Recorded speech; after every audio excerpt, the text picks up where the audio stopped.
This is cinema. I dig your cinema.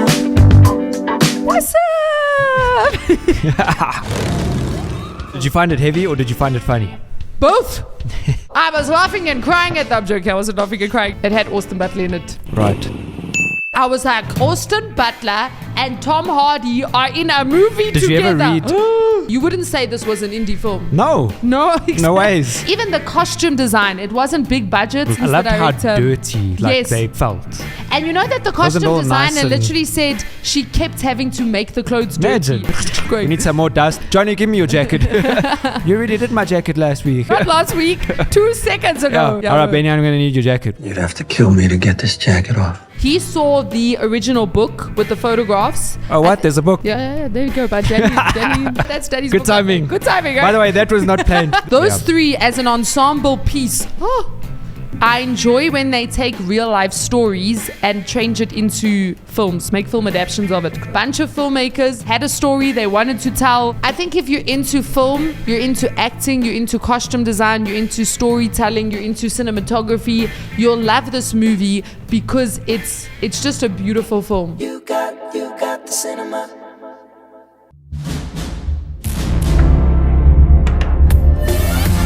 What is How up? are you doing? Ryan, do you remember this? What's up? Do you remember that? Okay, for those of you who don't know what I'm doing, back in the day, because we've been doing the movie show since 2016, I think. Since 1976. No. 1976, I was definitely not alive, and Yeah. neither were you, Ryan. No. Yeah, but back then, our intro used to be, what's up? What's up?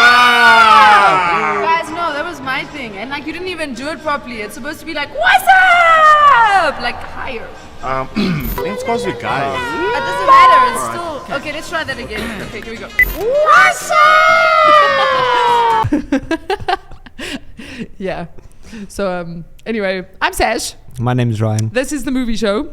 On. Active. TV and FM. So you can listen or you can No, watch. no. Or you can watch and listen. Yeah. Depending on you. Depending on what you like. Or you can watch then listen. Right. Or you can listen then watch. Yep. Yeah. And today we are reviewing The Bikeriders. I went to cinema and watched this movie. Are you not proud of me? That's great. Everyone, please give me a round of applause. That's Please give me a fantastic. round of applause. Everyone's got cameras in their hands, so they're like... They make these Thanks, things for guys. cinema. They make the... I was so happy I went to watch this in cinema. What actually happened was I was supposed to go and watch A Quiet Place day one. But then the cinema that we were going to, it was already out of cinema. And then I happened to see they were showing this. And I was like, I went with two other people. I was like, guys, please can we go watch this movie? And then we went to watch it. I felt for the other two because this film isn't... I don't think it's everyone's cup of tea.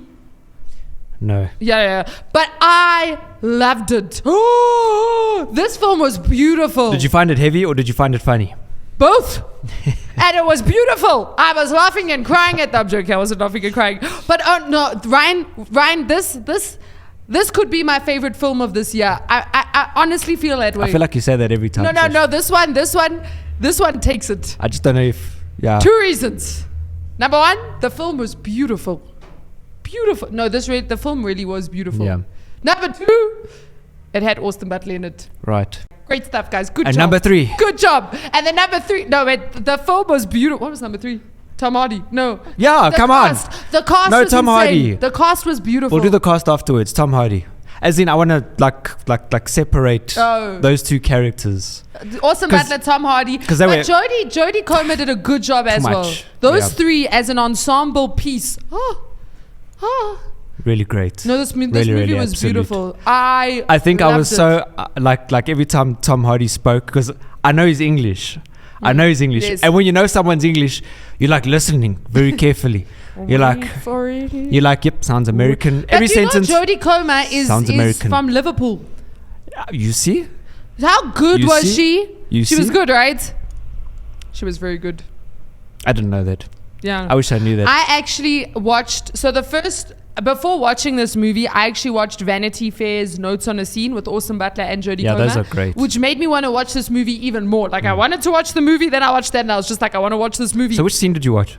It's the scene where they meet in the bar. Oh. It's a very cool. It's like right in the beginning of the film. That whole that whole scene sequence. And then in that, I actually thought she was Irish from her accent because I was so shocked. She has such a thick accent. But then I watched another interview where she says she's from Liverpool. But this is the crazy part. So when you listen to her in American interviews, she's got an accent, but it's not that. It's not terribly distinct. That's wrong. It's distinct, but you can understand what she's saying, right?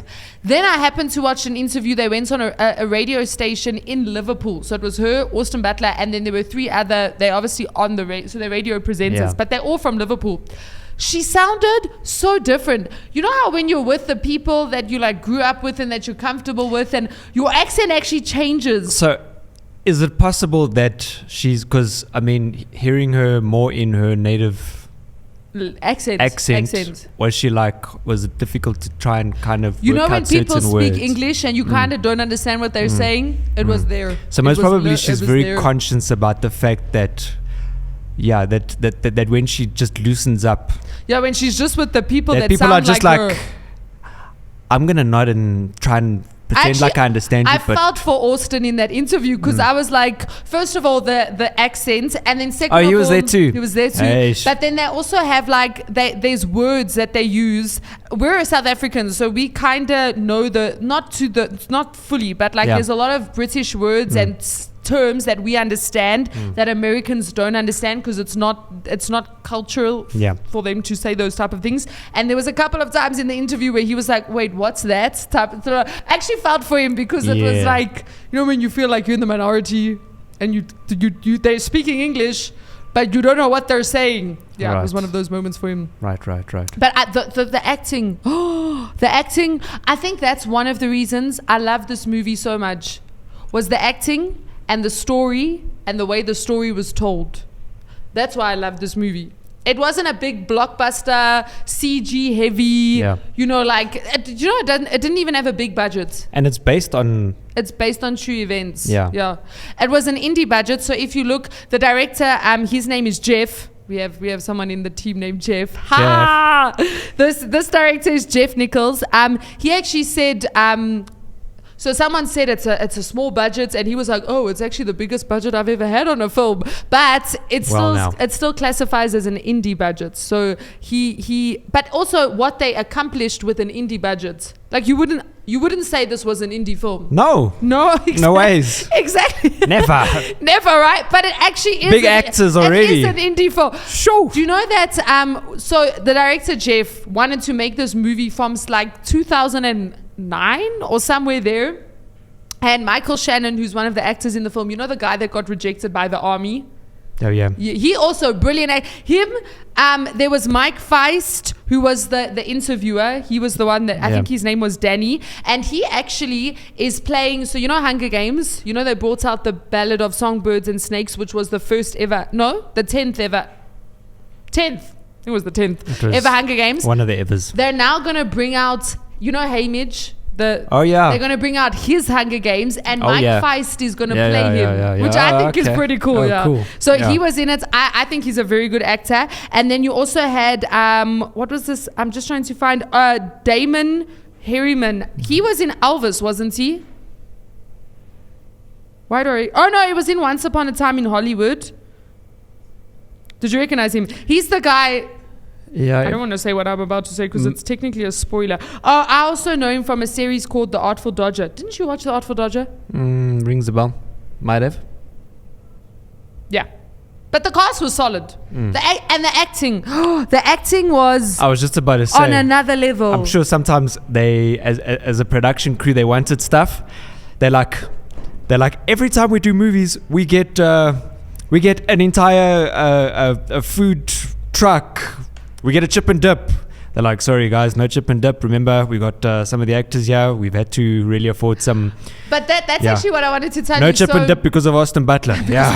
Before, so the director Jeff wanted to make this film. Eventually, because he saw the original book with the photographs. Oh, what? There's a book. How the story came about was that guy. There's the journalist that follows them around, takes pictures of them, and does interviews about the bike gang. Yes, so and- that actually happened. So there's a book. He then published a book. It's full of the photographs and yeah, there you go. But Danny, that's Danny's Good book. timing. Good timing. Right? By the way, that was not planned. that was coincidental. Promise you, have a look. There's no one there at the computer busy pushing the right. It's just in the background. That's Jeff, by the way. There that's you go. Jeff. The right there. Ah, That's Jeff. the director. Yeah. Not you, Jeff. So he saw the book and there's the photographs. He fell in love with the books and the photographs. So and these are real photographs. yes, he wanted to take, and they actually Look recreated at that. the real photographs Crazy. in the film. They show you the photographs. Yeah, and, yeah. And then there were also audio pieces. I'll actually find and play for you because mainly the audio that you hear is Kathy. That's a lot of the audio. But then what happened was, so he wanted to make this film and he'd made films with Mike Shannon previously. And I think Mike Shannon was just like, you ain't going to make this film. And then he decided to write the script.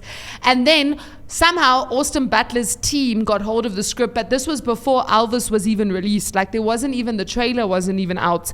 And then he then met with Austin Butler and he said when he walked outside to greet Austin Butler, he looked at him and he was just like, this has got to be the most beautiful human being I've ever seen. This guy's not gay, by the way, but it's like, he's got such a deep voice. He's tall, he's muscular. Like, I don't know if you know James Dean. Do you know James Dean? Yeah, James They Dean. literally say that Austin Butler is the modern James Yeah, Dean, yeah, which he yeah, actually yeah. kind of is, you Yeah. know? So, like James Dean is just like the when you think of a male movie star, that picture, James Dean created that picture basically. So he then went and made, but I think that's also, so Austin Butler joined the project before Elvis happened. So, Oh, cool. so I think that could possibly also be why. And I think the fact that Austin Butler's team reached out means that Austin Butler wanted to be in this film. And then the fact that they got Tom Hardy, the cast was just solid. Yeah. The cast was just solid. All the way from Austin Butler to Jodie Comer. Yeah, I was Tom happy. Hardy, obviously. Tom Hardy's. But I remember I just watched the acting and Austin Butler was saying in an interview there was a scene that that happened and Tom Hardy literally after the scene was like that from an acting perspective that's as good as it gets.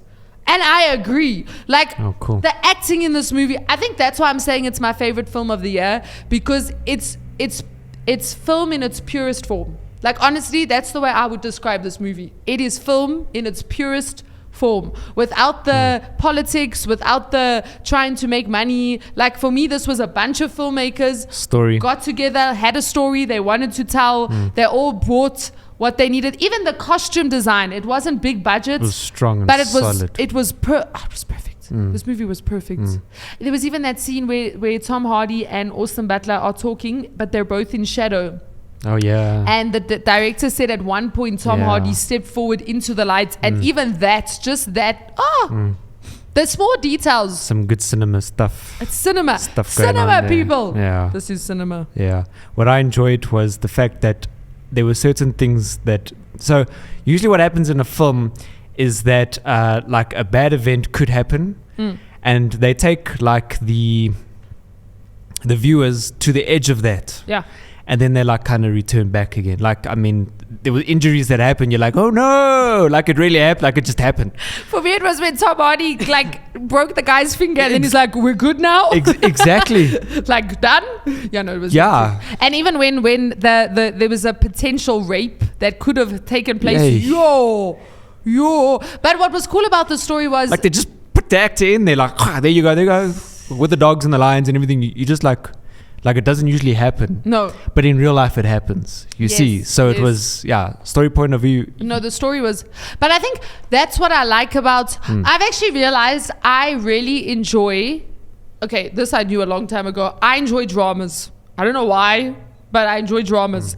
Number two, I enjoy when they take real life stories and change it into films, make film adaptations of it, because I find it interesting to watch how they can take something that actually happened and like adapt it for entertainment. And that's why I was saying this film isn't everyone's cup of tea, because they're not trying to entertain you. That's not like, most movies, they trying to entertain you. They're trying to keep you watching. There's almost like a clickbait vibe involved. They're sharing a story of a real life event. Whereas this is like, There's something that rings true about it, because you're kind of like, wow, this really happened. Like, wow, and especially like when you hear about like whatever, whichever place it happened in, whatever state, whatever, and then you're like, oh yeah, so it really happened out there, and like you can even go look up the history of like that area, and like probably, for example, the biker gangs that maybe developed in that area. So there's something that just really sticks. Yeah.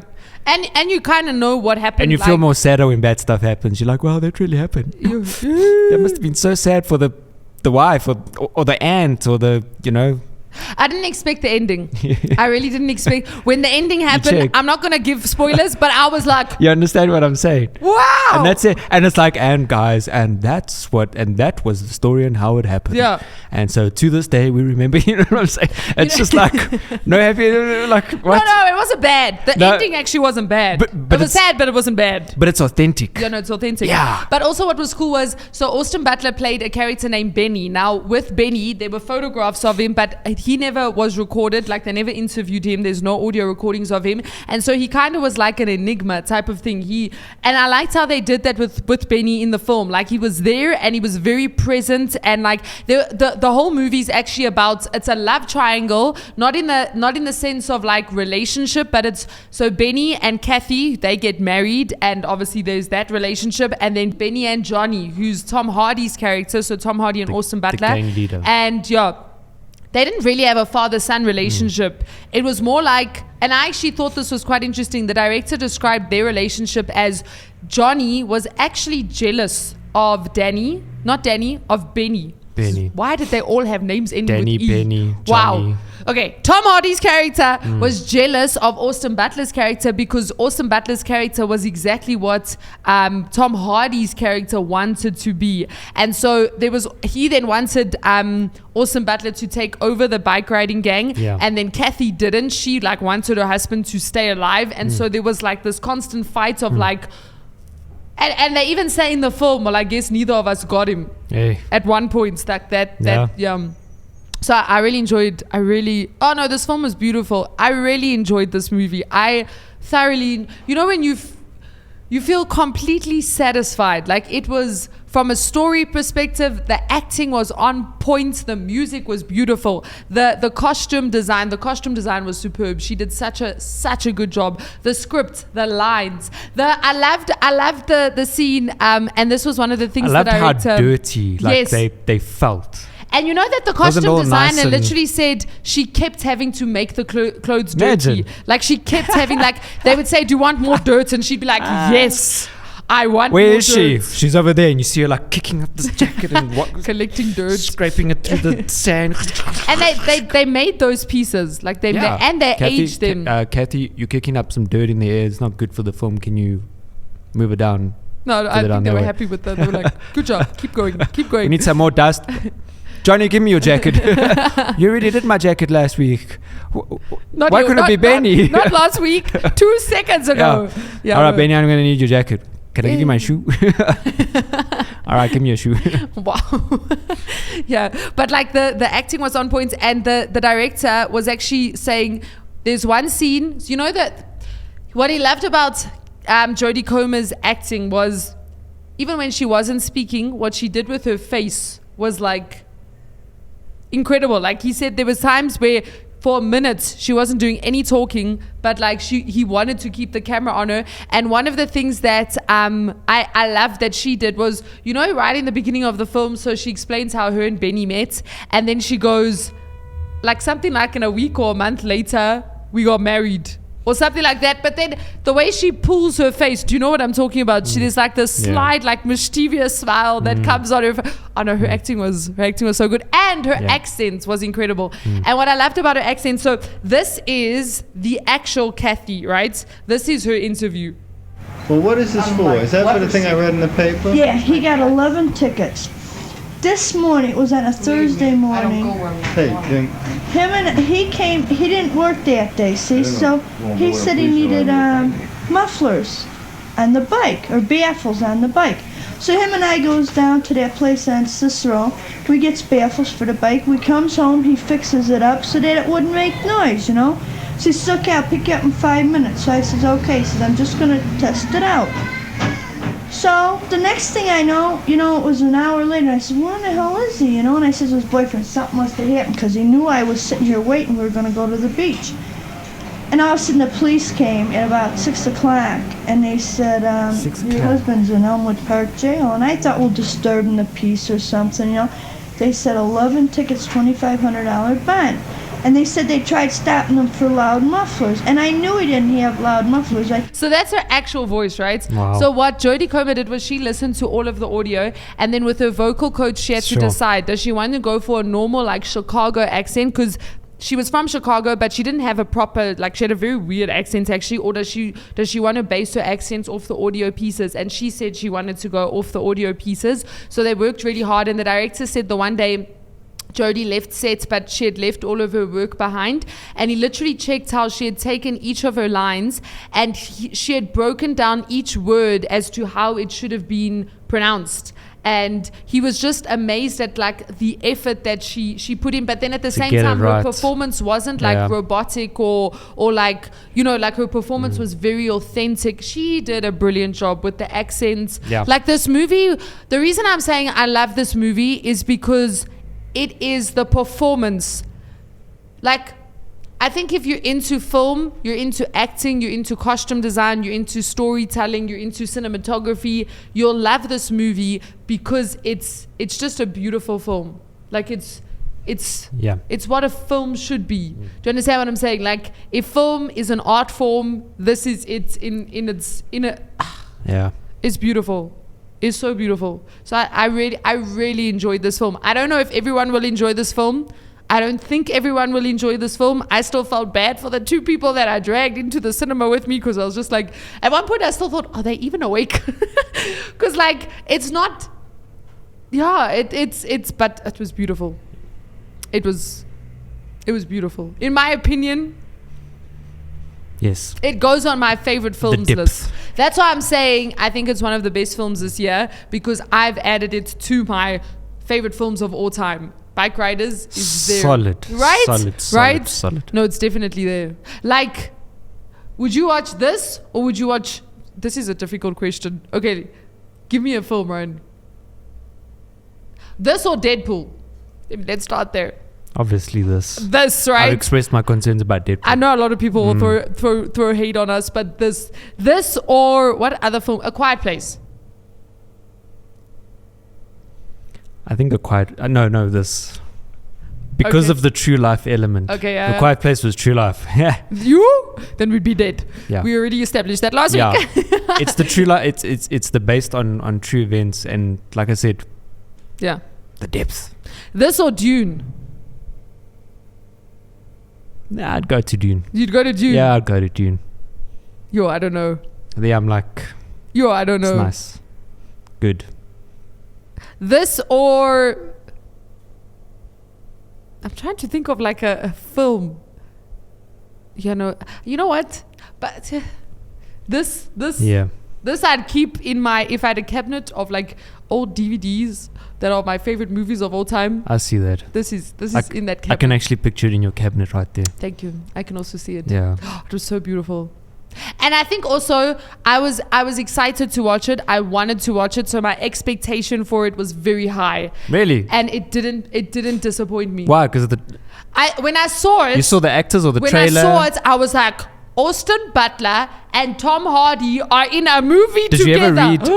Did you ever read like the, what this film is about kind of thing? Nope. So actors, I don't even know if I watched the trailer. Watched it. Oh wait, I watched the Vanity Fair thing.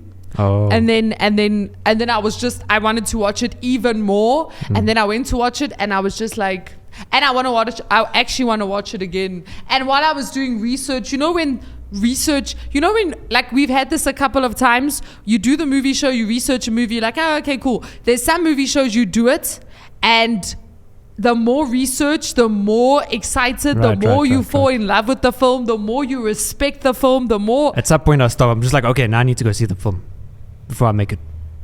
Oh, it's beautiful. Add on anything. I actually want to go watch more of Jeff's films, because and one of the things he said was, for him, it's all about the story. And when he said that, I think I resonated with him as a director, because I was just like, That's what directors should be aiming for. Right. Is that it doesn't, like he even said, he won't slow footage down unless there's a very specific reason to do it for the story. So there were 2 points in this film where it was slowed down. The first time was the first time you see Benny at the pool table. It's a little bit slow. Oh yeah. The second is when she's on when she's on the motorbike and she kind of like falls in love with this whole world. But that makes sense. Yeah. Only other he's like, otherwise I don't do it. It's a moment. Yeah. Yeah, it's a moment. Oh, beautiful.